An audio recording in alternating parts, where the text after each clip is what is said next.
The gods of Teyvat. With that title come with an enormous amount of power and responsibility. Now that we have 5 out of 7 gods, and the latest being the Hydra Archon Furina, a thought has come across my mind.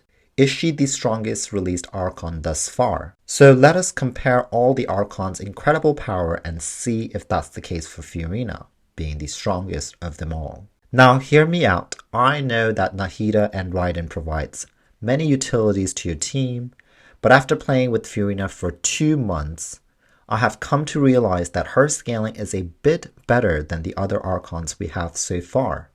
All I can say is that Hoyoverse did not disappoint us at all with the Hydra Archon, and I'm simply blown away by this character and the amount of support and damage she provides. I wanted to compare Furina with all the other released Archons and to see if she's the strongest. We're going to compare all the Archons, what they're known for and what they provide for the team. We're not going to talk about artifacts or weapons because I want to do a raw comparison. Venti versus Furina. Let's start the comparison between the Hydro and the Anemo Archon and see who comes out on top.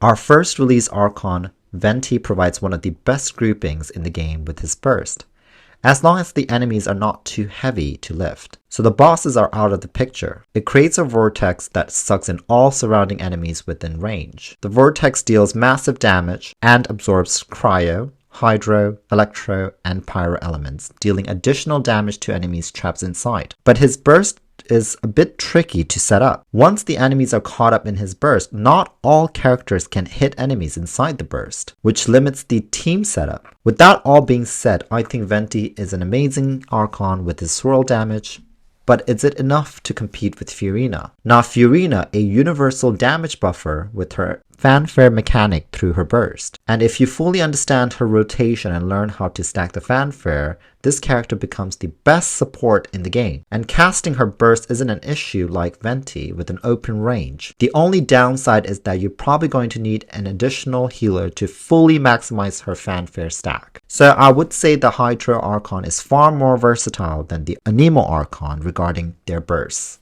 Zhongli versus Furina. Zhongli, one of the oldest Archons, has withstood the test of time with his Jade Shield being the strongest in the game, and his skill provides a 20% resistance shred which is still relevant to this day. Just a thought, do you guys still use Zhongli in Spiral Abyss? However, the shield's AoE has a limited range and it's stationary. Unfortunately, Zhongli is the Geo Archon, and Geo is the worst element in the game due to lack of any reaction with the other elements. But is it enough to compete with Furina? Even though Furina doesn't have any shielding capability, she provides healing, which is great in the overworld. And let's not forget the corrosion. Shield is practically useless and the team relies on a healer. And funny enough, it helps Furina with her fanfare to stack faster. Her skill is more mobile with an active character and provides Hydra application with ease. So the worst element versus the best element, I would say the Hydra Archon takes another win.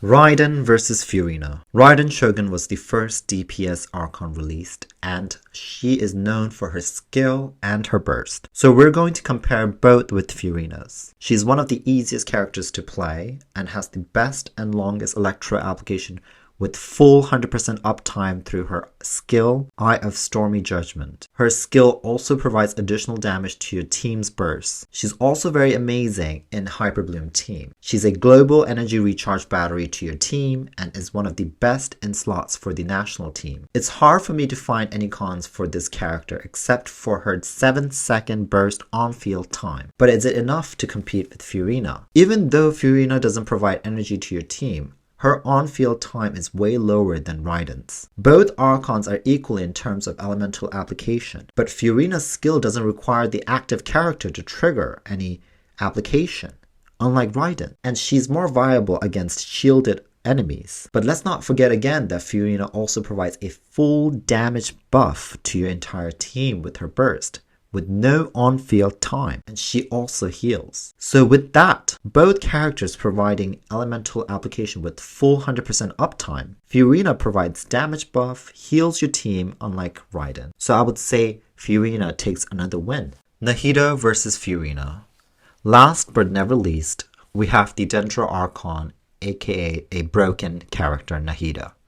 Now this one was very difficult because Nahida put Dendra on the map and started the Hyperbloom meta train. At this point, Hyperbloom is one of the easiest and most broken teams you could ever build, especially for the newer players. Nahida's skill applies the quickest Dendra with the Seed of Skandha marking, but to trigger Tri-Karma Purification requires an elemental attack excluding Geo, Cryo, and Anemo. Nahida also provides elemental mastery buff with her burst and enhances Dendro damage, but her slight anti-synergy with Anemo, Cryo, and Geo is the only con when it comes to this character. Overall, Nahida is the most flexible and one of the strongest support characters in the game. But is it enough to compete with Furina? Even though Furina doesn't provide elemental mastery buff, she provides something that is a must for a Hyperbloom team, which is a Hydro application, and her skill is not restricted to any elements for her to be flexible in any team. I'm repeating myself when it comes to her burst, so comparing the buffs between the two, what I'm noticing is that Hoyoverse is forcing us to implement a healer in our team, and for the Hyperbloom team it is more comfortable with a healer than without one, unless you know how to dodge all the bloom burst damage. So the reason why Furina is better than Nahida is the soul element and Hydro is the superior of the two. That's it, because Nahida is too strong, but Furina provides a bit more with her heal, buffs, and less restricted elemental damage through her skill. Now that we compared Furina with all the released Archons, in conclusion, do I think Furina, the Hydra Archon, is the strongest thus far? Yes, because the character brings so much to the team, and being a Hydra character helped the argument between Nahida and her. Even though Nahida is broken and all the following Archons have succeeded in powers one after another, Nahida was the latest before Furina, and for me, it softly confirms that Furina has taken the position of being the strongest of them all. Well, thank you so much for watching, and I will see you next time. Bye bye.